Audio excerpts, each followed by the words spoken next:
మీరు కొన్ని ఇళ్లల్లో చూస్తే కనుక ఎప్పుడు ఏ రోజు చూసినా ఏదో ఒక చీకాకో చింతో లేకుండా అసలు ఆ ఇల్లు ఉండదు.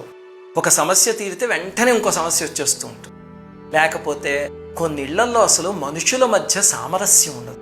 భార్యాభర్తలు ఉంటే ఎప్పుడూ కీచులాడుకుంటూ ఉంటారు. పిల్లలేమో తల్లిదండ్రులను ఎదురించి మాట్లాడటం, వాళ్ళని తిట్టడం, ఇంకా కొన్ని ఇళ్లలో అయితే కొట్టడం కూడా, అంత ఘోరమైన పరిస్థితి ఉంటుంది. ఇంకా కొన్ని ఇళ్ళు చూస్తే ఎవరో మీకు నరదృష్టి తగిలింది మీ ఇంటికి, అందుకే మీ ఇంట్లో ఇలాంటివన్నీ జరుగుతున్నాయని చెప్తారు.